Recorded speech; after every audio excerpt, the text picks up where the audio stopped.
Venimos de una serie de escándalos de corrupción con directivos del deporte en el país. Pese a ello, los atletas guatemaltecos están ganando medallas en los Juegos Olímpicos de París 2024. ¿Cuáles son las lecciones que este acontecimiento nos deja? ¿Se está combatiendo la corrupción? ¿Hay diálogo? ¿Qué está pasando en el Congreso? ¿Qué pasa en el Ejecutivo? Conversación directa con dos analistas, Renzo Rosal y Hugo Maúl. Comenzamos.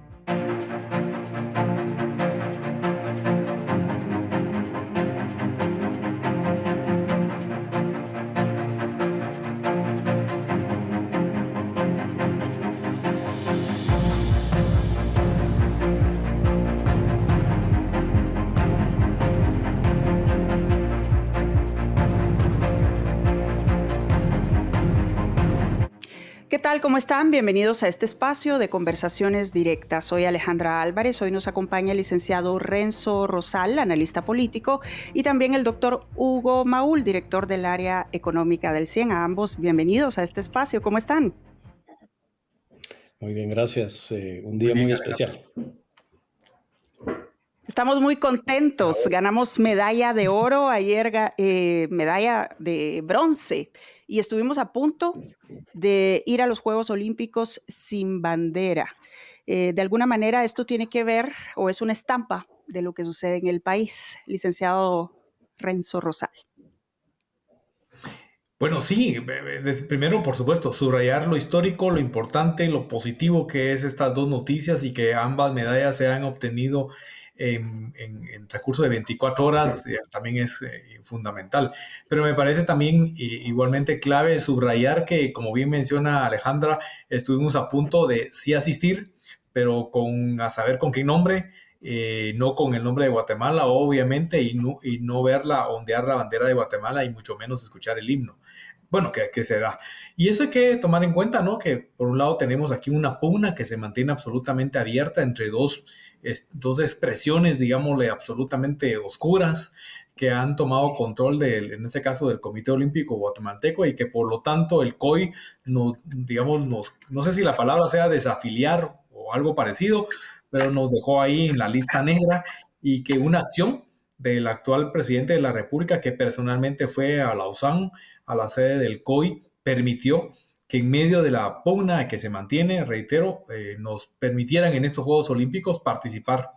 Ya el hecho de las medallas, por supuesto que ese es un hito de los deportistas y sus familias y demás, pero el hecho de participar acá con nombre y apellido y con bandera, etcétera, creo que es un trabajo de incidencia del Ejecutivo que me parece que hay que subrayarlo en su justa dimensión. Tampoco magnificarlo ni mucho menos, pero tampoco olvidarlo, digamos.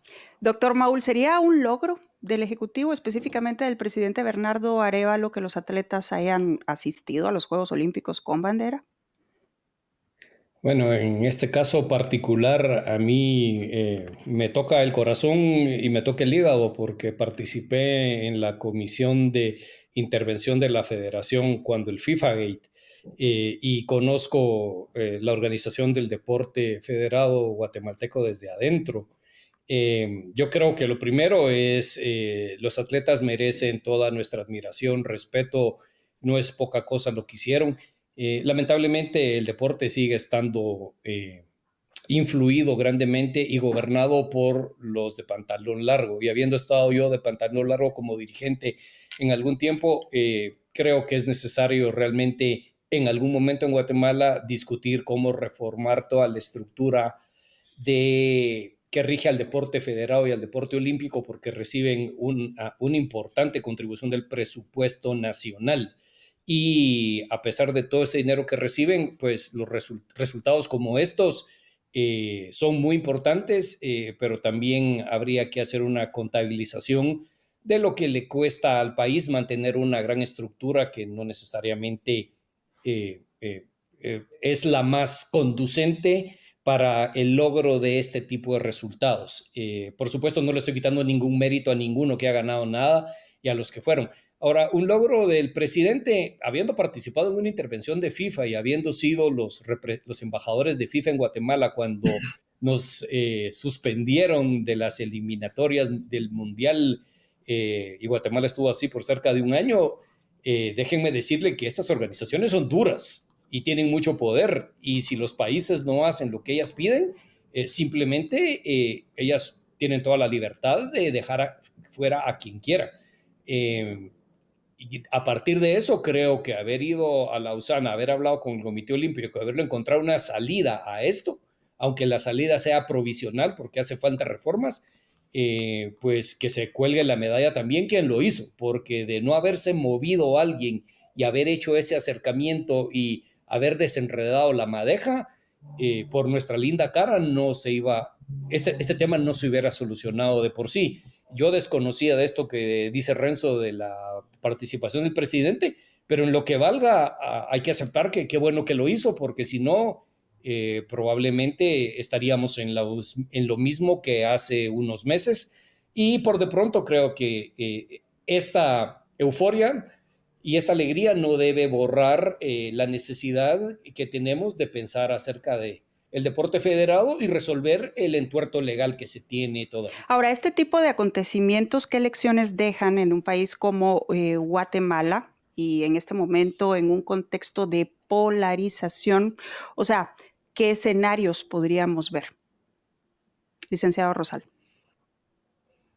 Bueno, digamos, estos hitos, estos elementos positivos son, primero, doble o triplemente agradecidos en un contexto en donde está, lo que fluye es todas las noticias negativas, digamos, o los hechos negativos. Así que me parece que, pues esto, el tema es cómo pasamos de lo emocional en lo que estamos ahora y nos lo merecemos, digamos, como país y obviamente más aún los deportistas, porque esto responde, no son victorias de la dirigencia como tal, como bien lo plantea Hugo, sino son de las personas, de los deportistas que le ponen todo el empeño y demás, pero en concreto diría que creo yo que es un buen jalón quizás de orejas en términos de cómo podemos contribuir a que estos dos triunfos, estas medallas, de momento dos, ojalá pudieran ser más, se pudieran convertir en activos sociales que permitan, como decir, bueno, a pesar de todas la contracorriente que hay en el deporte federado, estos deportistas están dándonos una nota positiva como país.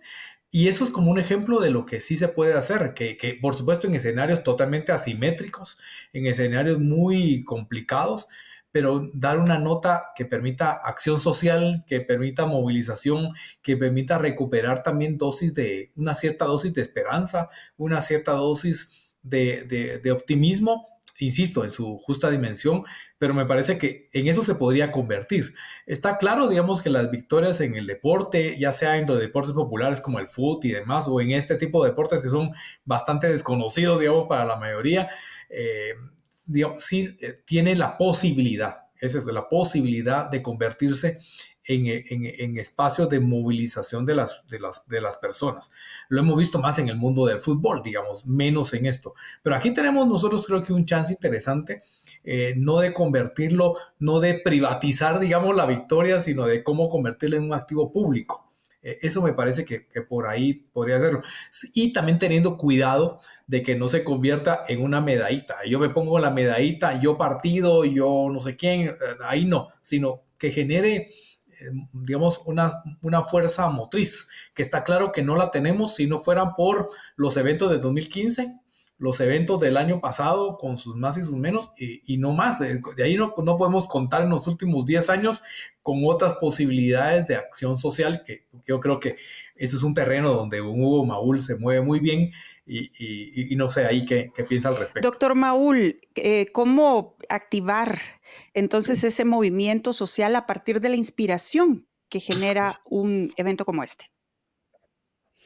A ver, yo creo que lo que mencionaba Resto es importante. Aquí estas medallas se las tienen que colgar al cuello quienes se las ganaron. Yo desconozco la realidad de esa federación de tiro con armas de caza. No sé si está bien administrada, mal administrada, pero en todo caso, aquí lo que hay es un esfuerzo de los atletas, de sus entrenadores, de su círculo cercano, de los padres, de la familia. Y creo que mal haría cualquier facción política de querer decir que es gracias a sus buenas intervenciones. Yo vi un tuit que puso el presidente Arévalo hoy en relación a la medalla de oro. Me pareció muy mesurado, me pareció que hizo lo que tenía que hacer, felicitar al atleta. Yo creo que lo primero es eso, no tratar de llevar agua a su molino cada quien con esto, porque entonces, dado el clima de polarización, esto se perdería, se difuminaría el logro. Ahora, ¿cómo trasladar esto ya en el ámbito social, a cambiar el ánimo existente en Guatemala? Yo recomendaría ver lo que ha llevado a estos atletas a donde están. Y es, primero, que no es producto de la casualidad. Esta es gente que ha planificado su carrera deportiva, su entrenamiento, que tienen una dedicación para lo que hacen y que ciertamente tienen recursos. Tampoco desconozco cuánto dinero ellos reciban del dinero público por parte de su federación, el Comité Olímpico, pero en todo caso, yo creo que lo principal es reconocer que no es el dinero, sino es la planificación del trabajo y el trabajo bien ejecutado lo que alcanza estos logros, porque dinero, muchas federaciones reciben mucho dinero y nunca logran absolutamente nada. Yo creo que ese es un mensaje que hay que rescatar detrás de esto, que no es casualidad, sino es trabajo, es planificación, es constancia. Y lo otro es en tanto y en cuanto ellos también tomen un liderazgo respecto de alguna causa social muy particular en la que ellos ya colaboren, pero ciertamente no creo que ellos puedan tener una gran influencia en el ánimo político. En el caso de Brasil, Sócrates, el jugador de fútbol que era muy querido, tuvo alguna influencia de este tipo, pero yo creería que con que se quede, con que no se instrumentalice, ya ganamos bastante. Y sí mostrarnos a los guatemaltecos que podemos lograr alcanzar importantes resultados siempre y cuando trabajemos, siempre y cuando seamos constantes y no estemos en la simple descalificación de que porque sos rojo no te hablo, porque sos crema entonces estás equivocado. Yo creo que esto es producto de todo lo contrario. Ahora, para ir ligando un tema con otro, hablábamos al principio o mencionábamos que esta es una especie de estampa de la realidad del país. ¿Por qué? Porque, digamos, detrás de ese gran logro que es de los atletas, ya lo dejamos claro, pues hay todo un problema de corrupción en el deporte federado. Hay diferentes denuncias, pero esa corrupción se registra en diferentes instancias, en diferentes entidades, en el sistema en general. Tenemos un sistema corrupto. En ese sentido, ¿se está combatiendo la corrupción en este momento, licenciado Renzo Rosal? Yo diría que no, ¿verdad? Es decir, las estructuras que han tomado control, como ya lo mencionaba muy bien Hugo, del deporte federado, no sé cuántas, pero en su mayoría, digamos, y también del Comité Olímpico Guatemalteco, están presentes. Lo que ha pasado en los últimos tiempos es que yo creo que se han sofisticado tanto, ¿verdad? Es decir, su capacidad de control se ha irradiado enormemente y lo que se ha generado, en este caso, tomando como ejemplo lo del COG, lo del Comité Olímpico Guatemalteco, es que hay pugna de poder. Es decir, antes había como una lógica de tomemos por asalto ABC, federación o espacio. Ahora es tomado por asalto, pero entre nosotros nos comenzamos a pelear, ¿verdad? Entonces una pelea entre clicas o bandos por control y básicamente por influencia, por control y por recursos, por mucha plata. Recordar que el deporte de Guatemala tiene asignación constitucional, cosa que no ocurre en todos los países del mundo, digamos, y eso genera un conjunto de incentivos que podrían ser muy positivos, muy necesarios o son planteados para eso, pero que aquí se han pervertido. Se utilizan ahora como hay tanto recurso, pues metamos mano. Entonces yo diría que la lucha contra la corrupción en el caso del deporte es un asunto del cual el doctor Maúl ya comentaba su experiencia en lo particular, pero que es de larga data, se ha profundizado, está allí, está muy solidificada, digamos, y creo que el Ejecutivo como tal, primero, no tiene hoy por hoy las herramientas, está en un metro cuadrado muy limitado, se necesita sí, solo sí, tener persecución penal contra los corruptores, y eso hoy obviamente no tenemos ni las mínimas posibilidades al respecto, así que yo creo que el Ejecutivo y esto creo que no tendrá que ser tanto el Ejecutivo. Yo creo que las dos medallas podrían también convertirse en decir, bueno, si ahora estamos demostrando, a pesar de los pesares, tenemos estos dos logros, ¿qué tanto se podría, qué tanto, muchísimo más se podría hacer si lográramos limpiar, digamos, estas federaciones? Y eso creo que es un movimiento eso es un elemento de movilización de los deportistas federados de todas las ramas. Yo por ahí lo veo. El Ejecutivo siento que no ha logrado dar el do de pecho en el tema de la lucha contra la corrupción, porque una cancha importantísimo que es la justicia, el Ministerio Público y demás, el Ejecutivo no tiene vela en el entierro, digamos, al contrario. Entonces, mientras eso no cambie, mientras eso no se modifique, pues la lucha contra la corrupción queda como un leitmotiv, como un elemento, como una narrativa, con un mensaje, casi como una frase de mercadotecnia política. Doctor Maúl, ¿qué tiene que hacer el Ejecutivo para fortalecer entonces esa lucha contra la corrupción que vemos en diferentes áreas? Hablemos de carreteras, por ejemplo, que en este momento hay una crisis.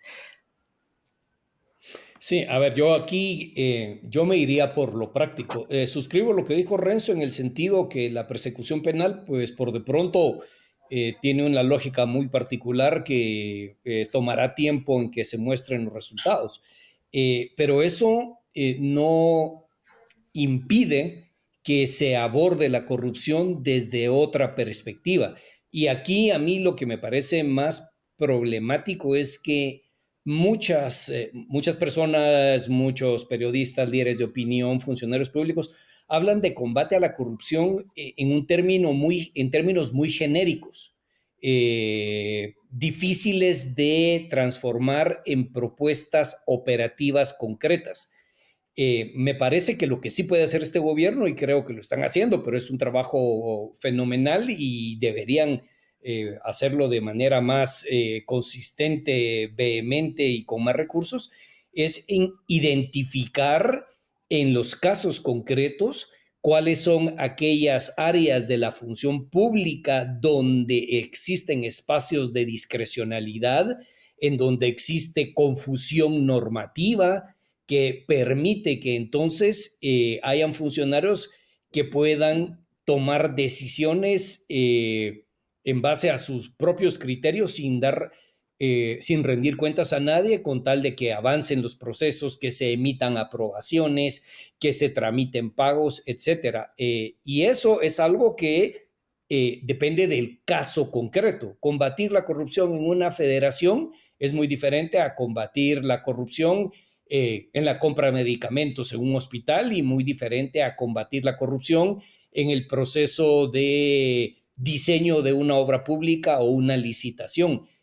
Me parece que en términos prácticos los guatemaltecos deberíamos entender que sí, es cierto, hay que perseguir, pero la persecución por sí misma no corrige las causas originales que provocaron esos actos de corrupción. Ahí me parece a nivel de lo que hay dos grandes ramas muy importantes, que es toda la parte de adquisición de productos farmacéuticos y la otra, toda la parte que tiene que ver con la construcción de obra pública, como esos dos grandes focos desde el Ejecutivo. Aparte está todo lo que sucede con consejos de desarrollo y municipalidades, que eso es un universo en sí mismo. Ahí lo importante y que es poco atractivo y poco romántico es hay que buscar cómo hacer reformas administrativas, cómo automatizar procesos, cómo reducir trámites innecesarios, cómo fortalecer el mismo servicio público. La pura verdad es que aunque suene duro decirlo, meter en la cárcel, lo único que garantiza es que los que vengan después vuelvan a cometer el mismo tipo de acciones si no reformamos nosotros toda la estructura donde se opera. Yo creo que ese pudiera ser un legado interesante de este gobierno si se trazara el combate a la corrupción desde la perspectiva de la reforma del Estado y sobre todo priorizando en aquellas áreas donde se puede avanzar más y donde el problema es más grave. Ahora, licenciado Renzo Rosal, partiendo de estos temas que ha puesto sobre la mesa el doctor Hugo Maúl, en donde se encuentran los principales focos de corrupción, ¿usted agregaría otros? Y en todo caso, ¿percibe que el gobierno está haciendo algo para solucionar ese problema? Bueno, perdón, focos importantes, ya lo mencionaba el doctor Maúl, el tema de la salud, ¿verdad? Todo el tema de compra de insumos, particularmente medicamentos.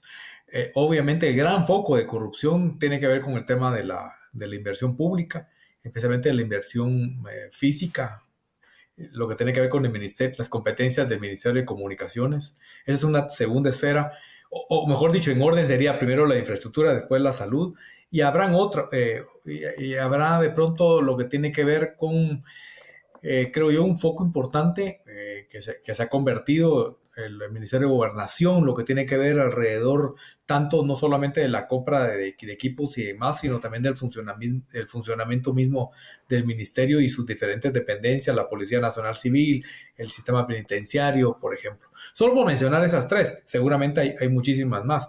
Sin embargo, a mí me parece que también resalto mucho lo que plantea el doctor Maúl, en términos de que creo que así como la lucha contra la corrupción tiene como sus carriles, creo que otra en donde se puede hacer un tanto también más efectivo y aprovechando también el metro cuadrado que se pueda tener, es el tema de la transparencia.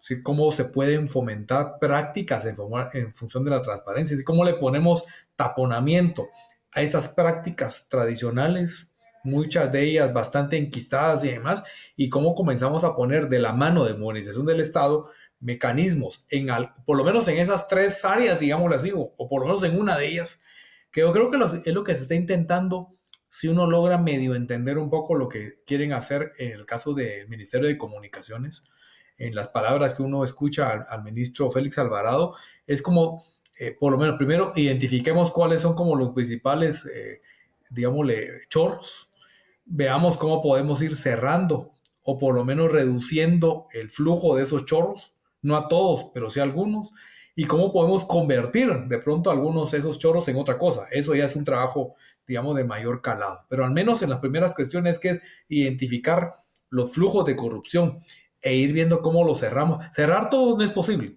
pero al menos identificamos los primeros dos o tres y convertimos, uno los logramos cerrar, los otros los convertimos en gotero, pero ya por lo menos le bajamos bastante el volumen, acciones de esa naturaleza.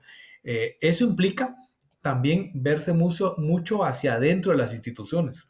Creo que algo se está haciendo, es decir, cómo esa mirada tiene que ver con que hay cuadros, muchísimos cuadros a los niveles intermedios, operativos, etcétera, que están muchos de ellos respondiendo a los signos de la corrupción, digamos, a los corruptores. Entonces, también ahí hay que limpiar, pero limpiar no es tan sencillo, ¿verdad? No es solamente decir, nos destituyamos aquí, sino primero hay que identificar a quiénes son, después veamos qué hacemos con ellos. Segundo, tenemos que cuidar muchísimo, porque ahora también tenemos muchas evidencias, digamos, de cómo se reinstala, ¿verdad? Cómo por no haber hecho bien el proceso de destitución, ese personal nocivo regresa además envalentonado, regresa a cobrarle al Estado y se tiene que reinstalar por orden judicial. Entonces, hasta ese tipo de detalles, cuando tampoco tenemos ni el más mínima posibilidad de que la Contraloría de Cuentas haga su chance, porque también la Contraloría pues está del otro lado, digamos.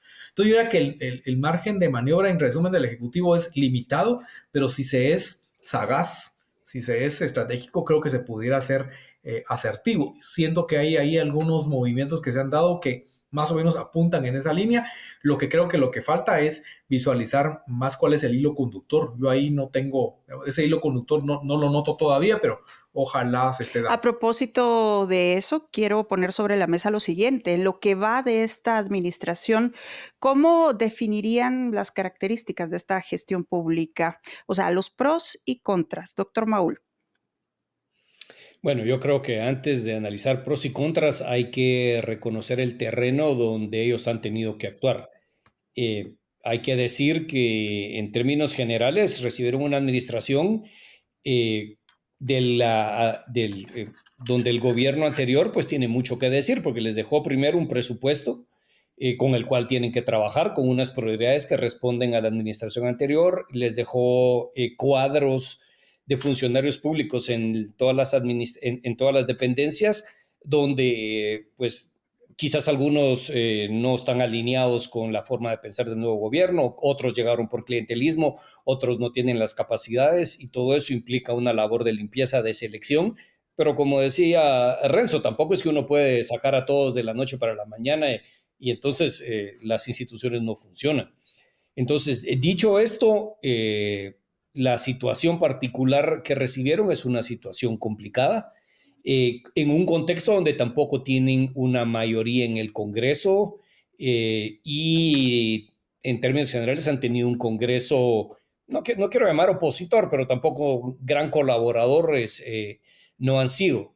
Tomando eso en cuenta, me parece que en términos de aspectos positivos, yo rescataría la figura del presidente porque la situación la ha tratado de manejar de una manera, yo diría, amable. Es una persona con una vocación democrática importante y eso hay que rescatarlo. Pero también parte del problema que se ha visto en varias dependencias es que por la propia naturaleza del grupo que llegó al poder es un grupo de gente joven que no necesariamente tiene la experiencia para la administración pública y a veces les ha ganado el entusiasmo y llegar en esas circunstancias a una situación donde se requiere no solo capacidad comprobada, experiencia, sino también mucha astucia y respaldo político, dificulta alcanzar cualquier resultado. Por ejemplo, en el caso de infraestructura, uno pudiera ser muy crítico, pero hay que reconocer que la cartera que heredó este gobierno está respaldada por contratos vigentes que tienen plena validez legal, hay obligaciones financieras que hay que cumplir, entonces tampoco es que uno pueda hacer de la noche a la mañana todo. Y ahí es donde entonces en esa ejecución de proyectos que se heredan de administraciones anteriores, muchos de esos proyectos no tienen sentido, están mal diseñados, probablemente fueron sujetos de prácticas, de malas prácticas, que componer eso no es cosa rápida. Por el otro lado, no soy experto en educación, pero también ahí la ministra Giraca tiene un problema bastante duro, bastante grave, netamente político con el sindicato. En el Ministerio de Salud, uno pudiera criticar que hay rotación importante de altos puestos, pero eso es algo que creo que vamos a tener que tener claro que será una constante por la naturaleza de los retos. Yo no centrarme tanto en pros y contras, yo no lo haría. Escribí en mi columna de EP Investiga que tenemos que reconocer que aquí hay patrones estructurales mucho más profundos que casi que condenan a cualquier gobierno a tener que repetir la incapacidad de poder cumplir con sus promesas y más bien que ponernos a pasar aquí esto por un tamiz muy fino, lo que hay que reconocer es toda la interacción que existe alrededor del poder. Todo ese poder fragmentado que existe territorialmente, más un Congreso que no necesariamente colabora, más un gobierno que recibe un país en una situación de debilidad, a cualquiera le hubiera resultado difícil gobernar. Y no es una cuestión de signos ideológicos, porque al final de cuentas, el mayor problema que yo siento que tiene Bernardo Arévalo es que quiere hacer las cosas de maneras distintas en un sistema que por error o por diseño funciona para lo que funciona y que hemos visto que en el pasado es bastante efectivo y es un gobierno que gasta mucho, que no da resultados y muy proclive a corrupción. Reformar ese sistema es difícil. Ahora, si Bernardo tuviera otra forma de ser, otro talante y tuviera otros objetivos, entonces probablemente estaría haciendo lo que han hecho muchos gobiernos anteriores. Entonces siento que no es tan fácil para mí no es tan fácil poder decir en esto cheque, en esto cruz, sino más bien entender que un proceso de reforma como el que queremos ver en Guatemala no se va a hacer de la noche a la mañana. Licenciado Renzo Rosal, ¿se puede cambiar el sistema? ¿Usted identifica pros y contras? ¿Cuál es su balance? Yo en la línea suscribo en buena medida lo que plantea el doctor Maúl y diría que aquí lo que tenemos presente es en un escenario con marcada diferencia entre dos conceptos que son básicos, ¿no? Entre el régimen político y el gobierno. El régimen político en dos platos son las reglas del juego. Y las reglas del juego que no se edifican de la noche a la mañana, sino que son un producto, digamos, histórico, social, etcétera, de arrastre, digamos, de viejo cuño. Entonces, ahorita lo que tenemos es un enfrentamiento entre un régimen que está muy sólido, muy ahí, muy poco nada dispuesto al cambio, obviamente, porque el régimen es la idea de la continuidad. Y por otro lado, tenemos un gobierno con unas derivaciones en términos de tiempo muy cortas, 4 años que ahora ya no lo son, etcétera, y que pretende entonces establecer una especie como de lucha de titanes, ¿verdad? Luchar para modificar el régimen. Eso yo creo que el gobierno tiene que estar claro que no. Lo que sí tiene que estar claro es que se enfrenta a una serie de desafíos del régimen. El régimen busca por todas las fuerzas que tiene, por todos los recursos, imponerse al gobierno y que el gobierno termine alineándose a esas características del régimen, y el gobierno quiere o quería en su momento un poco imaginariamente modificar el régimen. Yo creo que ahora, en estos 6 meses, se están dando cuenta con que primero esto primero no es posible, no acomodarse no es opción, pero tampoco es opción comenzar a vender una suerte de elementos muy un tanto mágicos de cambio necesarios, pero políticamente inviables, digamos. Pero ahora habla de reglas claras. ¿Están claras las reglas? Yo creo que el gobierno le falta todavía terminar como de aterrizaje, de aterrizar para decir, híjole, entonces, en este escenario así muchísimo más grotesco, mucho más duro, ¿cómo le hacemos, ¿verdad? Para evitar estar generando más expectativas? Porque aquí el problema es que generar más expectativas y más expectativas genera una acumulación a la cual es dispararnos en el pie. Y eso creo que no toca por ahí, sino ahora una dosis de realismo, es decir, tampoco significa volver a abrir los chorros y tampoco significa ponernos ¿cómo se llama? A compra y venta de voluntad. Eso es lo que no queremos hacer, pero ¿cómo eso lo hacemos en medio de una lucha que es absolutamente asimétrica? Esa comprensión me parece a mí que todavía no termina de comprenderla. Es decir, este gobierno no está navegando en un agua en donde ellos pueden disponer hacia dónde va la corriente. La corriente ya se instaló. Entonces, ahí el gran desafío es que puede quedar como un barquito que quede ahí dando vueltas sin timón, ¿verdad? A la deriva. Y eso es lo que no quisiéramos, creo yo, los guatemaltecos. Bien. Sí, si me permites, Alejandra, yo quiero enfatizar algo que dijo Renzo en el sentido que los desafíos se cuentan por cientos y no miles. Algo que tiene que hacer el gobierno en lo que le resta es priorizar sus áreas de acción. O sea, no va a poder cambiar todas las áreas que necesitan una reforma, sean o no relacionadas con la corrupción. Entonces, una priorización es muy, pero muy importante. Y el otro elemento clave es que la población también entienda que mucho de lo que no le gusta y le molesta se ha convertido ya en obligaciones legales, porque hay leyes, porque hay disposiciones normativas o porque hay contratos, y finalmente cualquier gobierno que llega, si fuera un gobierno dirigido por el Papa Francisco, tendría que cumplir con las obligaciones que tiene. Y modificar eso, como bien decía Renzo, requiere de cambio en los equilibrios políticos existentes. Entonces, yo no estoy diciendo que haya que trabajar para el mal, pero hay que trabajar con el mal. Y tampoco como ciudadanos no podemos ser nosotros tan exigentes y puristas digamos, de creer que porque no logran darle la vuelta completamente al sistema, entonces son más de lo mismo. Yo creo que también nosotros como ciudadanos necesitamos ser realistas en cuanto a lo que sí se puede lograr en 4 años. Y en ese sentido, ¿cuáles creen ustedes que deben ser las prioridades del gobierno en este momento? ¿Cuáles son los principales problemas a atender de acuerdo a lo que ha sucedido en los últimos meses, el licenciado Renzo Rosal? Híjole, bueno, uno creo yo que es tratar en lo posible de restablecer mínimo de institucionalidad.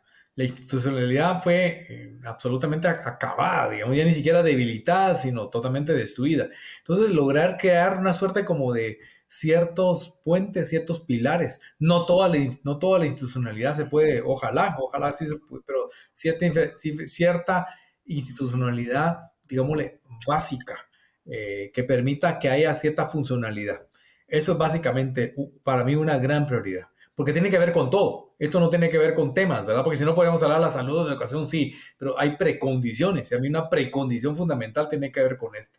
Otra precondición para mí fundamental tiene que ver como recuperar, por ejemplo, un poco el norte en materia de la inversión pública. La inversión pública en el país está venida a menos casi que como por un proceso de inercia durante varias décadas. ¿Cómo recuperamos que el Estado también es un generador de inversión y en lo que no, cómo se apalanca de los otros actores del ámbito privado fundamentalmente y cómo genera lo que ahora me pareció muy interesante cuando se anunció el tema del aeropuerto de La Aurora, que por supuesto que se convirtió en todo un polvorín ahí de generación de alianza público-privada. Hablar de alianza público-privada en el país terminado siendo casi que una condena, pero no lo debe de ser. Además hay todo un montón de modalidades, no es una modalidad, sino es un menú. Yo creo que esa parte hay que revitalizarla, guste a algunos o moleste a otros. Y yo creo que es esencial. Eso pasa por el tema de establecer acuerdos en temas centrales como infraestructura vial, infraestructura portuaria, infraestructura aeroportuaria y demás. Y un tercer elemento, que es un elemento más valórico, digamos, más que tiene que ver con restablecer mínimos de confianza. Yo creo que ahora hay elementos interesantes de darle como, no digo prestigiar al servidor público, eso será una tarea posterior, pero al menos de volver a decir, llamar la atención, de restablecer mínimo de la administración pública, que tiene que ver quizás con lo primero, es decir, los equipos también, los equipos de gobierno, los que están en lo cotidiano, metidos en los engranajes de lo público, también creo que ahí hay un esfuerzo de cambiar mentalidades, de pensar no solo en ver cómo me sigo aprovechando de los recursos públicos, sino pensar en el servicio público. Por ahí me quedaría yo, no me meto, como podrán ver aquí, ni Hugo ni Alejandra, no estoy hablando de temas sectoriales, porque a mí me parece que hay, insisto, todo un paquete de cosas previas que son las que yo creo que son imperativos que se trabajen ahora. Después ya vamos viendo otros detalles, pero yo por ahí, además no tenemos solo 3 años por delante. En 3 años por delante, con todas esas vicisitudes, ¿qué le podemos meter el diente? Doctor Maúl, ¿cuáles agregaría usted? No, yo en términos generales estoy con Renzo. El tema de la infraestructura es vital y creo que hay que partirlo en dos dimensiones. Primero, lo que se heredó, el maíz picado, hay que salir del maíz picado porque hay obligaciones legales. Si las denuncias funcionan y si alguna vez hay algún cambio en el equilibrio político, pues podrán algunos de estos proyectos no realizarse. En todo caso, hay que cumplir las obligaciones legales, que se terminen esos proyectos, que se hagan con calidad y, por supuesto, sin más sobrecostos. Eso es número uno. De ahí en adelante, los nuevos proyectos que son necesarios tienen que venir con una nueva lógica, nuevos modelos de contratación, entre los cuales podrían estar las APPs, por ejemplo, pudieran haber otro tipo de sistemas, otro tipo de contratos que existen en otros lugares del mundo. Es decir, hay que modernizar la adquisición de obra pública por parte del gobierno teniendo otra forma de contratación.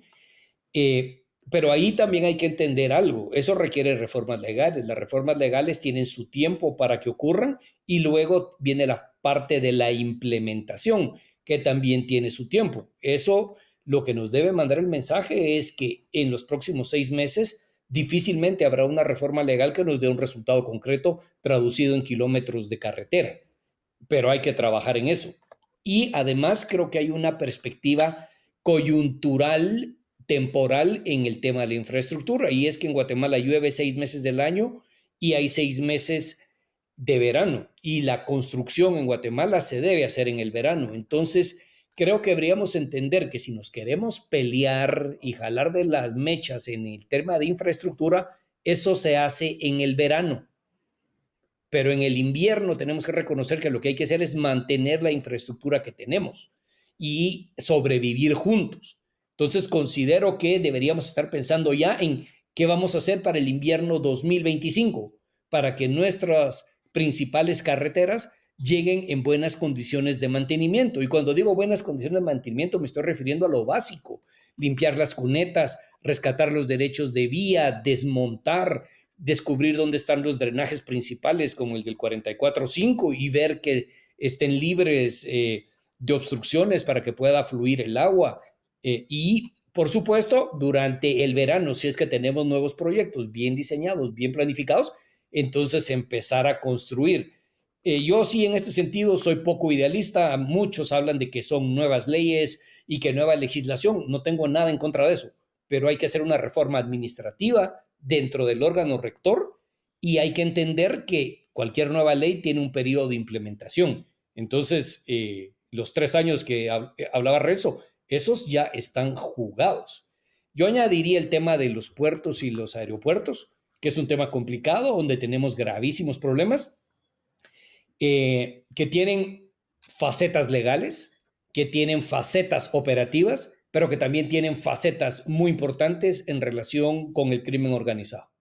Ahí se requiere un abordaje integral y, lamentablemente, o para bien o para mal, yo no quiero juzgar aquí, esos puntos son puntos neurálgicos tan importantes que solamente se pueden lidiar con ellos desde presidencia. Se necesita el poder máximo para poder oponerlo contra años, décadas de total abandono en la adecuada y correcta gobernanza en esta materia. Y por supuesto los demás temas, el tema de educación, el tema de salud, pero esos pues en sí mismo también tienen su lógica particular, y habría que esperar que hagan lo mejor, aunque también creo que con solo mi recomendación sería: póngase prioridades concretas que pueda alcanzar y no seguir tratando de vender que es posible una transformación total de Guatemala de manera inmediata. Para ir concluyendo, quisiera preguntarle sobre cosas específicas en respuesta corta. ¿Cuál es su percepción y opinión?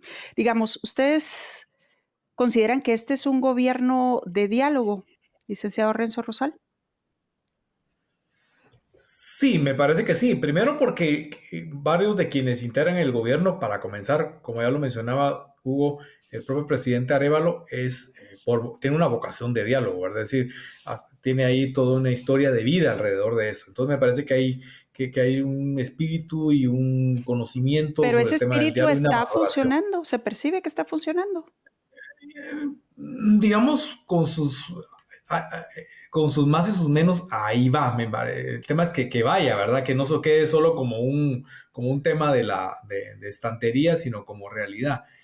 Sí, yo creo que se podría hacer más, quizás más uso del recurso del diálogo democrático para muchos de los temas que estamos mencionando. Hay un poco de escasez, pero creo que está más comenzándose a visualizar. ¿Usted cree que sí? Ese es Doctor un Maúl. elemento. A ver, yo creo que sí. El presidente es un presidente que tiene una vocación al diálogo, pero como me decía un amigo hoy, es que lo que pasa es que del lado del gobierno son muy llorones, y cuando los pellizcan se brincan y se sienten indignados.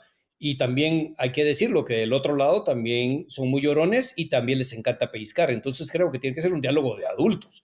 Y en un diálogo de adultos, la emotividad queda de lado, porque al final, si el diálogo es concreto en prioridades, pues hay que tener un poco de cuero y aguantar. No puede ser esto que dimes y diretes y que yo te molesto y la contestación es más molestia. Esto es una cuestión que creo requiere un compromiso y también requiere una estructura para que el diálogo sea productivo. Ahora, ¿qué tipo de gobierno y qué tipo de presidente tenemos, el licenciado Renzo Rosal?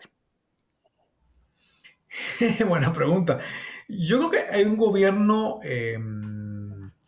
que creo que quiere cambiar las lógicas, la lógica digamos, de ejercer el poder.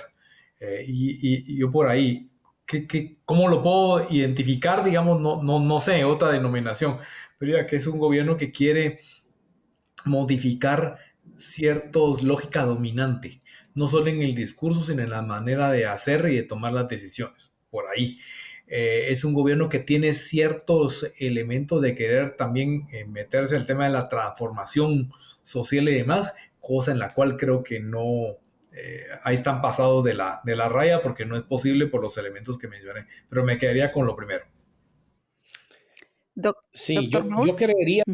yo creería que Bernardo y sus círculos más cercanos tienen una visión muy particular de cómo debe realizarse todo esto, y siento que hay otro anillo de poder ya un poco más lejano de lo que es presidencia, que en todo caso han sido más militantes políticos que tienen una forma tal vez menos conciliadora que la que tiene Bernardo para ver las cuestiones.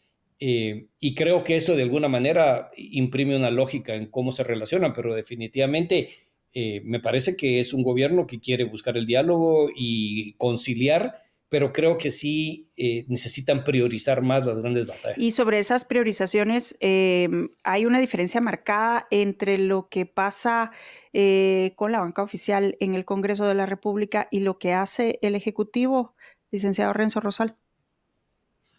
Sí, creo que hay diferencia. No estoy seguro si es una diferencia de qué tamaño, digamos, pero sí lo hay. Creo que la mirada que tienen en el Congreso es una mirada, obviamente, del partido, desde la militancia y desde lo que también son una minoría en el Congreso que además no pueden jugar, porque en la práctica no es una bancada, ¿verdad? Intentan operar hasta donde les es posible, pero hay otro tipo de dinámicas en las cuales tienen hoy por hoy veto, ¿verdad? Es decir, tienen un veto jurídico-político.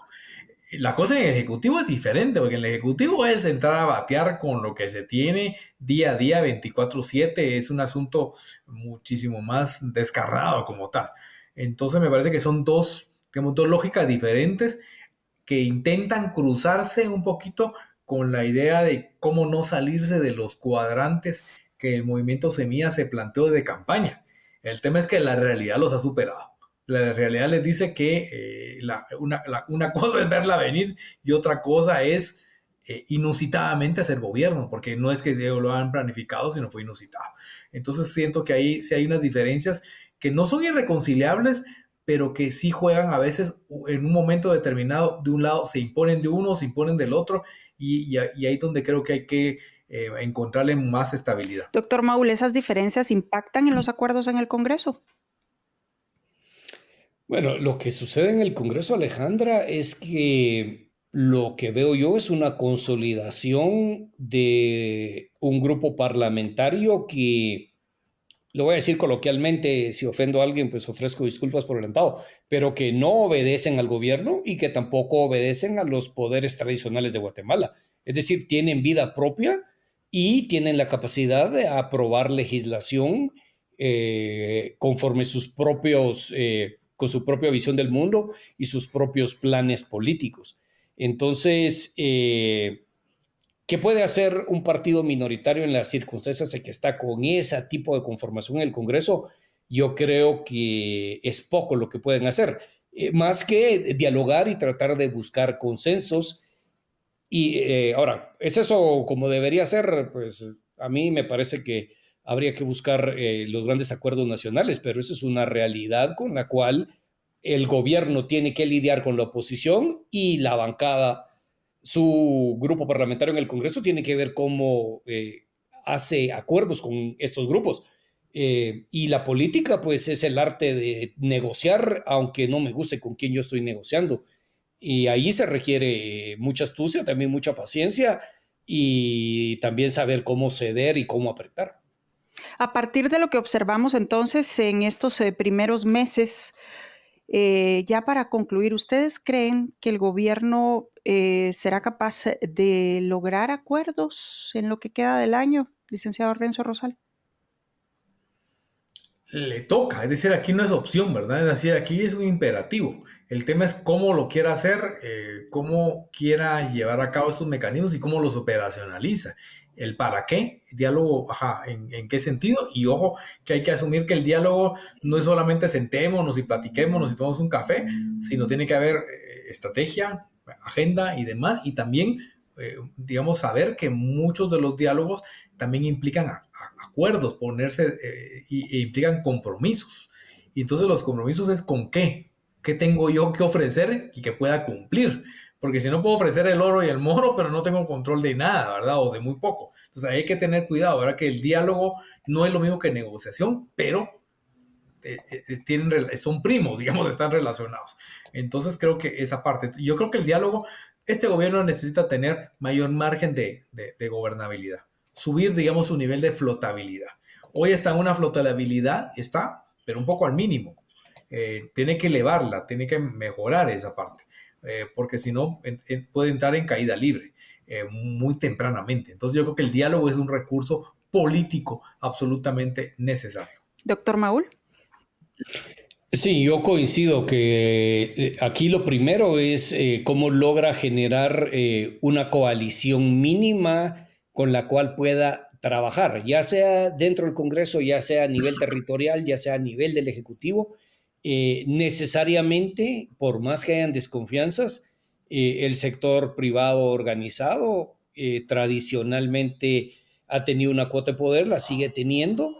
No tienen inconveniente de salir en las fotos y reunirse con el gobierno. Yo creo que eso es algo importante que debe ser utilizado. Tiene que ser un diálogo también donde hay estructura y sobre todo se comprenda que hay que crear confianza. Y por el otro lado, en términos políticos, pues también hay que buscar alianzas donde se puedan lograr alianzas y tratar de establecer una agenda legislativa mínima de consenso donde grupos de la sociedad civil pueden ayudar al gobierno siempre y cuando se logren limar asperezas y crear confianza. Yo tal vez lo que diría es que sí se requiere de una metodología o de una estructura para que simplemente no termine en tomarse una taza de café y decirse lo mucho que se quieren o lo mucho que no se quieren. Cerremos con un tema que no podemos dejar fuera. El pulso entre el Ejecutivo, el presidente y la fiscal general para centralizarlo. O sea, ¿eso cómo va a impactar? ¿Puede terminar? Licenciado Renzo Rosal. Creo que no va a terminar, ¿verdad? En la medida en que está ahí como muy enconado ese asunto, no va a terminar. El tema es cómo se aborda, ¿verdad? Y lo que hemos visto es que el Ejecutivo intentó los primeros meses ser como el actor, el protagónico e irse con los tacos por delante y obviamente por así no funciona.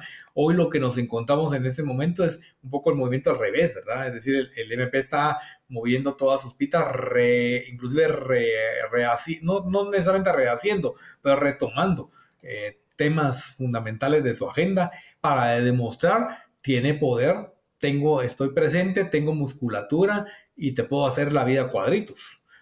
Y esa dinámica está ahí. Yo creo que el tema es qué se puede hacer aún y a pesar de eso.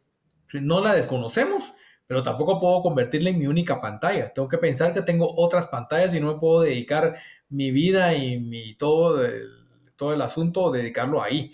Creo que hay que tenerla presente, hay que tener los cuidados del caso, pero ya sé que hay una animadversión absolutamente que no va a modificarse, pero tengo que tener la mirada en otros asuntos. ¿Dónde puedo construir elementos de viabilidad que no impliquen meter en la jugada al MP? Porque con ellos no hay que contar. Doctor Maúl, ¿seguirá ese pulso? Yo creo que hay que reconocer las circunstancias que no se pueden cambiar y vivir con las circunstancias que no se pueden cambiar. La señora fiscal pues tiene un periodo constitucional que va a vencer y habrá un proceso de renovación. Yo creo que lo que menos le conviene a las dos partes es plantear esto como un duelo de vida o muerte. Porque si es así, entonces ya sabemos cuál es la consecuencia final. El gobierno tiene suficientes áreas en las cuales puede accionar y puede lograr algún tipo de cambio. Y en ese sentido, aunque políticamente sea costoso y aunque muchos quisieran ver algo distinto, ¿cómo es que dicen? Dicen que cuando un problema no tiene solución, entonces es un hecho de la naturaleza y hay que vivir con él. Entonces yo no me desgastaría en algo que finalmente, si se lleva al sentido de el bien contra el mal, al final los que vamos a perder somos todos, porque aquí hay suficientes lugares donde poder mostrar efectividad y hacer cambios independientemente que no se quieran un órgano de control y el Ejecutivo. Bien, pues doctor Maúl, licenciado Rosal, muchas gracias por habernos acompañado en este espacio. Un gusto. Un placer. Bien, y a la audiencia, muchas gracias. Soy Alejandra Álvarez. Hasta la próxima.